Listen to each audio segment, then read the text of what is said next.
You forgot the first rule of remakes, Jill. Don't fuck with the original.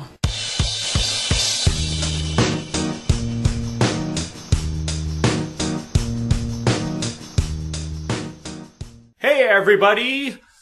I, Frankenstein, is coming to theaters. Is coming to, like, you know what, titles with the word I in it confuse my grammar so much. I, Frankenstein, am coming to, wait, no. What? Anyway, that movie's coming in theaters, and you know what that means. We're going grave digging again? In a way, actually. Because it's another episode of Don't F With The Original, the show where we take sequels and remakes and decide, hey, what was that based on? Pretty much. And in this case, that gives us an occasion to review James Whale's original Frankenstein from 1931. Yes, before color existed. Yes, before color existed. Back then, we were all very confused about what we were wearing. Yep. I almost wanted to wait because they are coming with another Frankenstein movie in 2015, just called Frankenstein. I don't know a lot about it, but based on the trailer and title of I, Frankenstein, I'm guessing it's going to be a little bit more serious. Yeah, hopefully. It cannot be less serious, that's for sure. Yeah. So there's a part of me that went like, we should probably wait. Then I rewatched the trailer of I, Frankenstein. It's like, no, we need to talk about this. Yes. We really need to talk about this. Oh my god, we need to. So here's how it's gonna go, folks. We're gonna talk about Frankenstein with spoilers. It's such an old classic. I'm sorry, I'm not gonna pretend that you don't already know how it ends. Yeah. Come on now. And then we're going to give pretty much of a full review on the trailer of I, Frankenstein, because, oh my god, people, you need to watch this. Yes. Not the movie. The trailer. The trailer. Yeah. The trailer is free. Watch the trailer. Don't give any money to people who made this movie. It's ridiculous. Hey, look, I haven't seen it. Maybe it's extraordinary. I don't know, but yeah.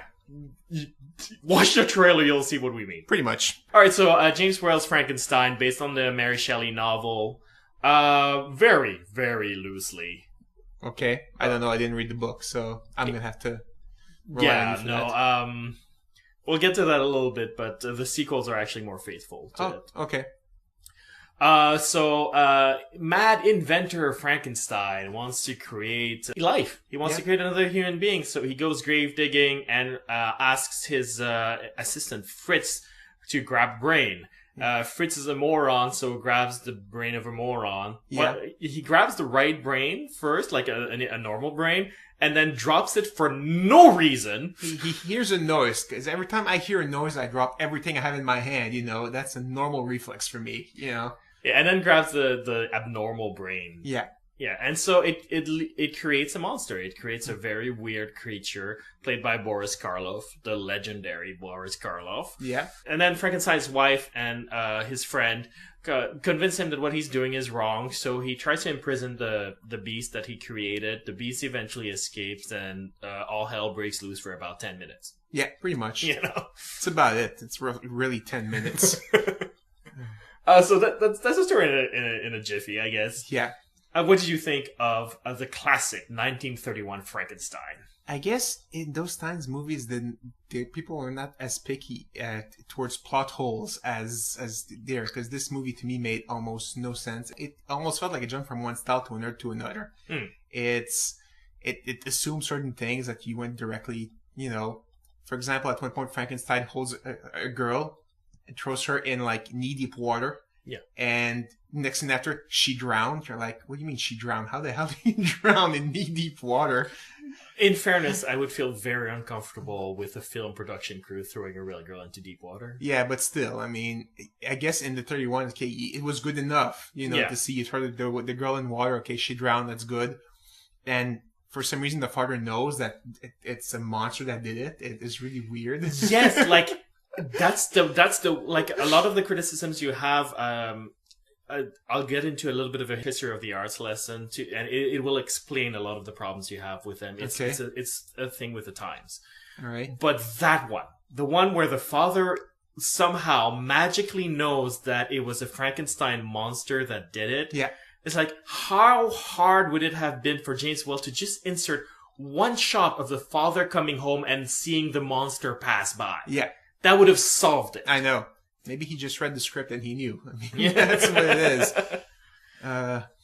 Scientifically, I found it hilarious when, the doctor said he found, like, rays more energetic than ultraviolets. I was like, yes, those are called, X-rays and gamma rays. Everybody knows about those. And they're very, very harmful to life, actually. So, the reason why, the dentist goes into another room to take a picture of an X-ray of your teeth, it's not because the system is poorly made. It's for his safety, is the thing. Well, yeah, no, of course it's for his safety. And you're like, well, aren't I in danger in that case? Like, no, because you don't do it all day long. Yeah, like, pretty much. But, so, yeah. How you bring in life, with X-rays and, that's kind of stuff, that's just weird to me. But okay, whatever. I'll grant it. Science in the 30s. Or I guess science was the times that she wrote the novel. That's it. I think that's more she didn't know better. But, it's like, okay. Look, it's part of the premise. Yeah, that's fine. the sort of thing you got to run with. I'll go with it. It's just so many things that seem so out of place, like Fritz.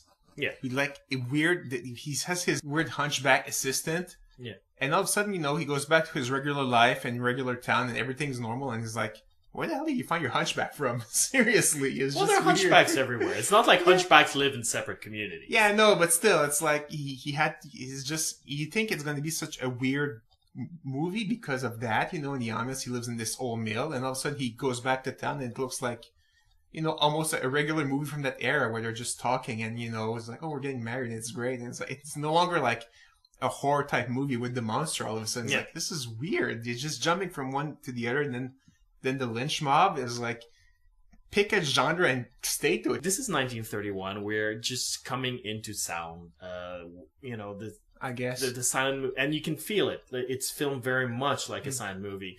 Boris Karloff's acting is very, very gesticular. Yeah. And it's because this was before people relied on their voices to convey information. The same thing with the actor who plays Frankenstein. Yes, because the monster's not Frankenstein, people. It's... I'll save it for the trailer talk. But... So the acting's really over the top. You didn't comment that as that being a negative, which I'm happy you didn't, because look, it's acting of the time. Yeah. But as for the sleight of hand, storytelling and the plot holes, I want to address that. We are coming out into their first talkies. If you've seen silent movies, Charlie Chaplin and whatnot, you know that there's a certain cartoony quality about them. Yeah. And at the same time, there was German expressionism, Metropolis, for people who have seen that science fiction movie. Okay. And in theater, we are close to the vaudeville era. So the idea at the time was to convey the story approximately, convey the emotion of the story more than sort of the way we treat history, more than the recorded facts of the history of the story. And you can see that in every detail, some that will not have bothered you, but you might have noticed that the sets are very unlikely. Like his tower at some point, he puts the monster into a dungeon cell. Yeah. And you see in the background of the dungeon cell this sort of long mine corridor, and I'm like how long is that cell in that tower? But that was a thing of the time, and when it's scary, all the design is crooked, like all the pillars are crooked. Again, like who builds a tower like that? Nobody. But it's because it conveys an emotion. It doesn't matter that it doesn't make sense. Okay. Okay. And so it's sort of the same thing. So when the monster throws a little girl into shallow water, he throws a girl into water. The details of it don't really matter. It's I guess. I guess. It's just how they were made at the time, these movies. Yeah. His acting in that scene, though, is fantastic. Boris Karloff. Like, his monstrous delight at the flower and the hint, because this is... We all know the story of Frankenstein, so we expect him to be sort of get the short end of the stick. But in this movie, he doesn't. He's a monster. Yeah. He kills Fritz. Fritz sort of asks for it. Pretty much. Like, there's no sign in the movie that this is a gentle creature. This is the first time we get to see any sign of him having a gentle side. And then he kills a girl like 5 seconds later. Yeah, pretty much. But that one scene, that one close-up of him smiling at the flower is powerful enough for us to remember this creature could have been gentle. Yeah. But I think they explain that he has the brain of a criminal. Yeah. So it's like, yeah, okay, I think that theory got dispelled as well. Criminals have different brains than regular people. Okay, that's whatever. And it's not like he has the brain of a criminal, so he acts like a criminal. He has the brain of a criminal, so he acts like a complete lunatic monster. Like, so I guess it's not an exact science. Like, because honestly, the way the movie's set up, it's entirely possible that even with a normal brain, he would have turned out the same way. That's true. Yes, which makes the scene about the brain dropping thing completely useless. He's just making Fritz a dumb fumbler for no reason. I guess it added a minute to the movie or so. Which is a runtime of barely an hour and 10 minutes, by the way. This is a very short movie. That's true. I guess they were shorter back then as well. Yeah. No, I think it sheds doubt as to what's going on with the monster, and that doubt is sort of necessary. Yeah. And there's a lot of issues of duality in this movie, which is another thing I want to address that you said, like the shifting in styles. And you're right, like it is jarring. Suddenly it's like, Frankenstein goes like, yeah, I'm done creating monsters. I want to get married and be a happy, responsible person. And then the movie turns into like Gone with the Wind. Pretty much, Yeah. It was even his way of acting. He was in a tower. He was like, oh, my experiment and everything. All of a sudden, yeah, I'm cool now. Let's get married. I love you. Okay. But I would argue that that's intentional. And that the idea here, again, we're talking about Impressionism, so everything is more about conveying an emotion than conveying facts, if you will. Okay. And the idea is to show how torn Frankenstein is, because like the movie's called Frankenstein, not Frankenstein's monster. And it's to show how torn he is between the responsible, normal life, the conventional life, and the life of a mad scientist, if you will, his mad ambitions that defy God, which in 1931 was a bigger deal than it is now, Yeah. And so when he's sinful, defying God, everything's dark and everything's crooked and weird. And the other life he's torn in between is the one with his wife, and then everything's beautiful. The conformist life leads you to internal bliss and happiness and light and whatnot. Interesting. All right. Because the movie's really about him. It's not about the monster. The monster's barely there. Yeah, it's called Frankenstein for a reason. I could see it. I guess it could have been clearer if it were called I, Frankenstein, but... Yeah, I guess. I mean, there's one sleight of hand that's absolutely fascinating to watch. The father comes in with his dead daughter. Yeah. He walks in the middle of a party. I know. In the middle of a German party. And everybody sort of turns around as they do it, and then they follow him, presumably because they're curious what the hell's going on. Yeah. And as he walks, they shift from curious to angry, which there's a dead kid, you understand why. Yeah. And then from angry to requiring justice for the murder, even though nobody actually told them it was a murder at this point. Yeah. And then they're all like, let's kill Frankenstein's monster. And you're like, how did you know the monster did it? Yeah. Like even if the farmer dude knows it, he hasn't said it yet. Yeah. But, I mean, that's how the story is told back then. But the transition, the emotional transition itself, in just one parade, essentially. Parade, that's terrible.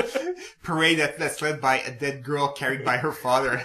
Worst parade ever. Should have seen the floats that came after that. But that transition is fascinating, sort of on a cinematic level. Okay. And I think James Whale is a celebrated director now, or well-remembered director now, for things like that. That's really fascinating in terms of how he gets us from one emotion to the other without it making logical sense, really. He's skipping beats, but he's skipping beats in a way that emotionally doesn't matter. Okay. That makes sense. More emotion than story. One of the characters that's fascinating as well, it's like, because the dialogue is so theatrical. Yeah, I know. Nobody talks like that. Yeah. The one that's most fascinating is the father character. Yeah. Because he's really, he keeps digressing. He keeps like, oh, the kids are times and blah, blah, blah. And he keeps using this witticism and having these conversations that belong in a play. They belong in a play while people are changing in their costumes. There's this clown entertaining you with his random comments about stuff that nobody cares about, I guess that would make sense in his role in the movie as well. Yeah. But it's sort of like, what are you doing in a movie? And I understand that at the time they hadn't figured out that you don't need this character anymore in a movie because there's nobody changing costumes behind. And even if there's people changing costume, you can pause the camera and record afterwards. Yeah, you can. That's exactly what I mean by there's nobody changing costumes okay. behind. Yeah, absolutely, exactly. But they still have him, and he's there wasting your time for like 5 minutes with things that have nothing to do with the story. That is true. I don't know. I thought he was there to, I don't know, like, he organized the party, and then when the mob comes, it was like, okay, he organizes the hunt for Frankenstein's monster. So he's kind of, the guy that leads the group, kind of like the guy at the theater that, make sure the crowd, follows what he. Yeah, I guess, no, he does serve that purpose as well. You make a good point. It's true. Certainly at the end, he serves that purpose, where he sort of like shows up and gives you the moral of the story, because it's not obvious. You do see a dichotomy between what Frankenstein wants to do personally and what society he should conform to. Because conformity back then was the thing to do. I know, like, today, conformity is the thing you reject, but you have to understand, in 1931, conformity good. Yeah.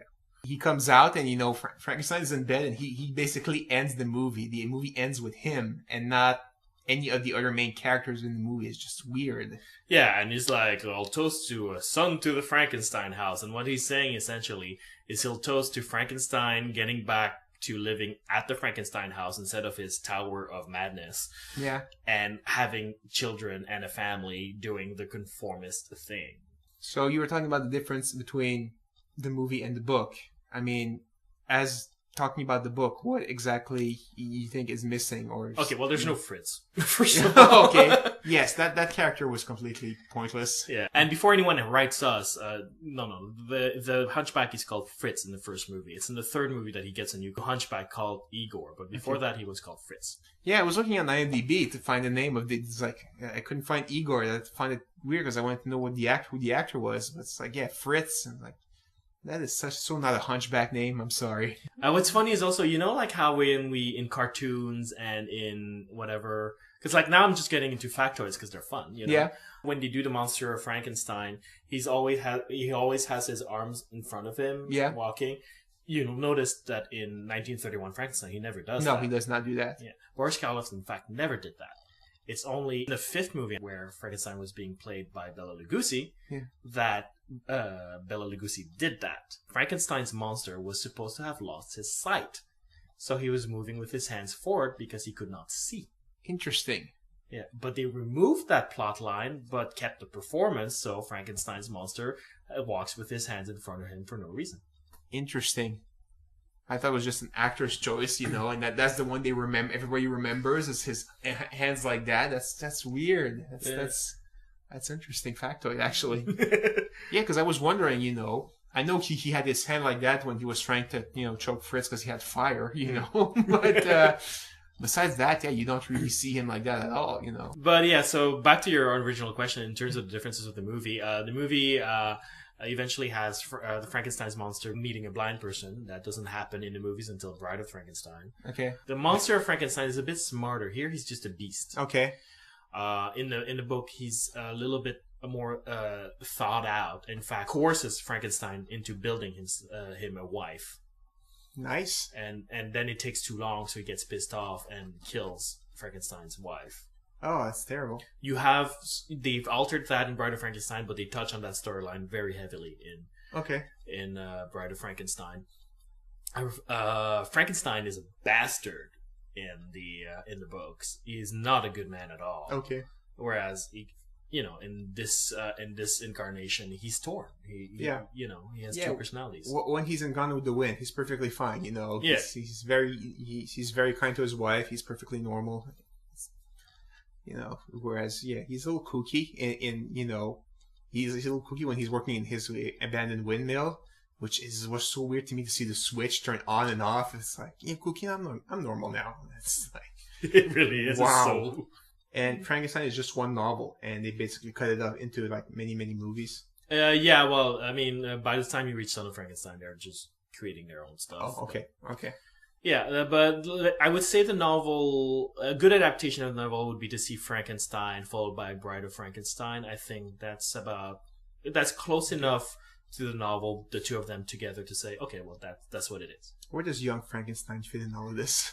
Young Frankenstein. Okay, well, so final verdict. You should watch it. Especially with an understanding of movies from that time. It's probably very, very good. I had no understanding whatsoever of how movies work that way. I just watch it as a regular movie from the 90s or the aughts. And I still liked it. It's very well filmed, and it's beautiful shots. Even if you think black and white, it's going to look terrible, but they're very, very beautiful shots, very often. So yeah, I would totally watch it. Yeah, I disagree with you saying that black and white you'd expect crap. I think I think black and white allows you a very different color spectrum. Obviously, well, yeah, not crap. But not as you don't expect those beautiful. You don't look at it for But that's where I disagree with you. I Okay. think it offers you a very different type of beauty because you can play with shadows a lot. Okay. You can, That makes sense. And I think a movie like James Whale's Frankenstein proves it. Okay. I think it's absolutely gorgeous. Well, it did change my mind, I guess, about the black and white thing. You can really do beautiful things with that. Yeah, and I would argue that you wouldn't necessarily be able to do that exact same thing with color. Okay. I think it is beautiful because of its black and white. Certainly at the time. I mean, like the makeup looks great. Yeah, I'm sure in color you could actually see that it looks completely fake. Yeah. But yeah, in black and white, I could totally see that. So I like it. I think it has this sort of nice theatrical quality of it. And I think there is a genuine character study at the heart of it. Frankenstein, yes, it's pro-establishment propaganda. And in today's culture, it's a little bit like, really now? But you know what? It was made back then. And frankly, I don't think it's a message that's that out of place. So I would heartily recommend it to people, not just to watch a classic and say you've seen a classic and understand film history, but no, as a genuine piece of entertainment. Okay. And if anything, you will laugh your head off when the movie begins with a guy telling you how spooky the movie is. Yeah. That was hilarious. Yes, I mean, the guy would lose his mind watching Saw, I guess. Different times, man. Different times. But no, I actually like the movie, but I have to say that I like Bride of Frankenstein a lot more. It's closer to the source material, but also I find that the monster is a more interesting character than Frankenstein himself, and Bride of Frankenstein divides the story more equally between the monster and Frankenstein, and that makes it a better movie. Okay, makes sense. Yeah. All right, then. The question that I would normally ask you is if you think I, Frankenstein, F with the original. Oh my god, you just need to watch the trailer once and come on. It didn't just F with the original. It gangbanged it for 8 hours. Oh my god. That trailer is something else. I'm not even just comparing it to Frankenstein, just it looks like the most batshit insane, craziest movie I have ever seen. Ever. Okay. Oh my god. I mean, it is from the producers of Underworld, but I mean, and I saw all three of these movies. I think there are 4 now. I didn't see the last one. Yeah, there are 4. I didn't see the last one because enough's enough. But and those were already pretty crazy. But I think just from the trailer, it was like, wow, they have outdone themselves. Seriously, it looks crazy. Yeah, I feel we need to describe it just a little bit for anyone who didn't bother to check it out. Yeah. Okay, I, Frankenstein starts with a Frankenstein that looks better than Aaron Eckhart does at the end of The Dark Knight. Yes. So he's not that monstrous. I know. So the monster of Frankenstein is not that monstrous. Going into this big chapel where there's this sort of Bible hanging there, he opens it, says the word Frankenstein, then pops out a silver blade and goes like silver, silver, silver hawk on our asses. Nobody's gonna get that reference, man. And then the gargoyles come alive, and they're demons or angels in the apocalyptic war. I have no idea. I'm not even sure whose side is who's on. I mean, it's crazy. They're human fighting gargoyles who are fighting Frankenstein, who's fighting humans. It's like, it's such a mess.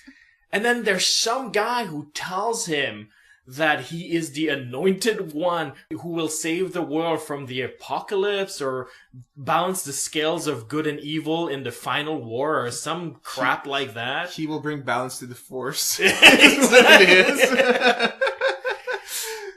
And then Sarah from Chuck tells him that he's more human than any human she's ever met. And you're like, well, possibly, because really he's not that monstrous in this version. I know. It actually looks like, he has a bunch of scars on his face. Yeah. Which would think you mean he took like different parts of his face from different bodies. It's really surprising that his face is like also done to look like that good looking, Well, he took Aaron Eckhart's skull, but took the skin from different people. Okay, I guess. Yeah. And was really careful to match the skin tones because besides the stitches, it's exactly the same tone. Pretty much, yeah. Frankenstein, he doesn't do shoddy work, say what you will. No, he doesn't. The wonders of German engineering.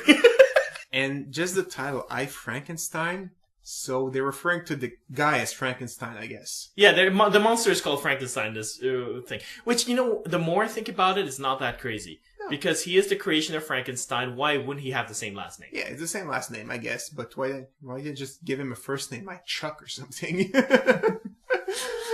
Or Billy. Billy Frankenstein. I hate those kinds of movies where you just turn your brain off and you don't enjoy it. No, I don't like that. I like even really, really dumb movies. I like to have my brain on so I can, point at the silly stuff. But this just looks terrible, not silly. It doesn't look tongue-in-cheek either. The trailer, at least, is selling it as if they're taking this shit so seriously. The amount of special effects required to pull this movie off, I don't think you would do a tongue-in-cheek movie with that amount of CGI. I mean, it seems like such a waste of money. Because right now it looks like a video game. It's what it does. Yes, thank you. It really looks like a video game. Level 1, kill 3 of those flying thingies. Level 2, find the Bible. I think it goes back to the debate, are video games art? Like now, video games are trying to be more like movies, and now I guess they're trying to merge the two. Now movies are trying to be more like video games to attract both the crowd. I don't know what's happening. It's ridiculous.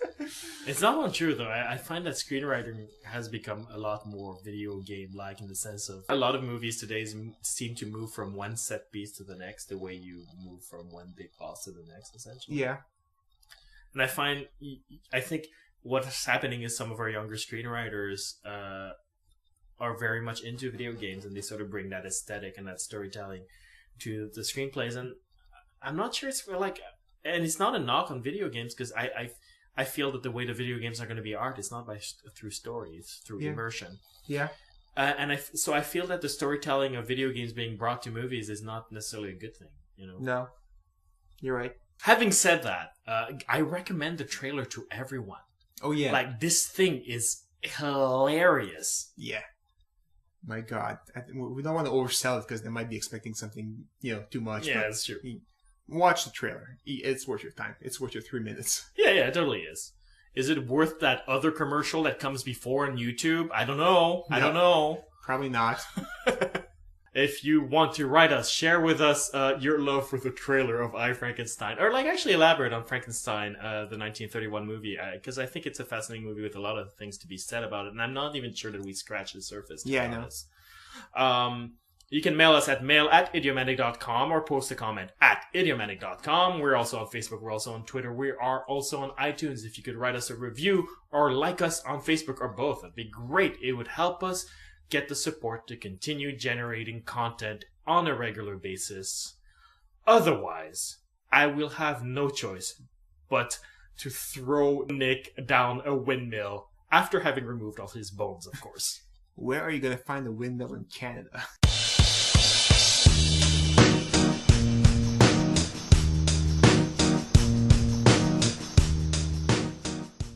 And title of I, Frankenstein, I'm guessing is going to be a little bit more serious. Yeah, hopefully. It cannot be less serious, that's for sure. Yeah. So there's a part of me that went we should probably wait. Then I rewatched the trailer of I, Frankenstein. It's no, we need to talk about this. Yes. We really need to talk about this. Oh my God, we need to. So here's how it's gonna go, folks. We're gonna talk about Frankenstein with spoilers. It's such an old classic. I'm sorry, I'm not going to pretend that you don't already know how it ends. Yeah. Come on now. And then we're going to give pretty much of a full review on the trailer of I, Frankenstein, because, oh my God, people, you need to watch this. Yes. Not the movie. He goes grave digging and asks his assistant, Fritz, to grab Brain. Fritz is a moron, so grabs the brain of a moron. Yeah. Well, he grabs the right brain first, like a normal brain, and then drops it for no reason. He hears a noise, because every time I hear a noise, I drop everything I have in my hand, you know? That's a normal reflex for me, you know?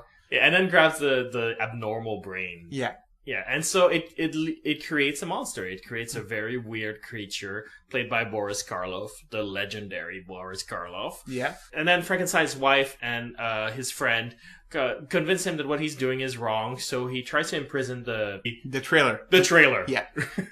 The trailer is free. Watch the trailer. Don't give any money to people who made this movie. It's ridiculous.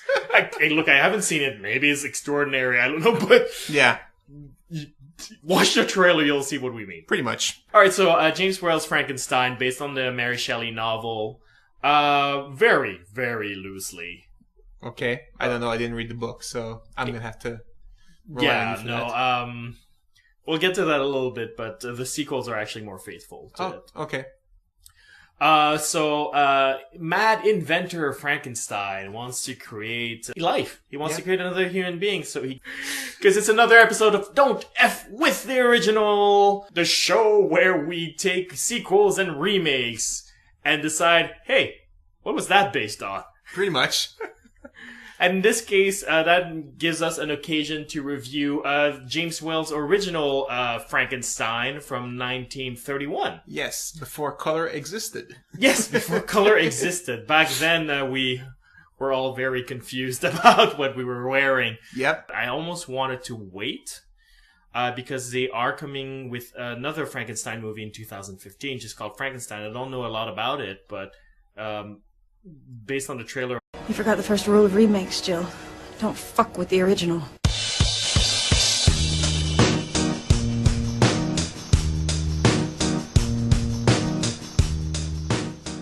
Hey everybody! Frankenstein is coming to theaters. Is coming to... Like, you know what? Titles with the word I in it confuse my grammar so much. Frankenstein am coming to... Wait, no. No. What? Anyway, that movie's coming in theaters, and you know what that means. We're going grave digging again? In a way, actually.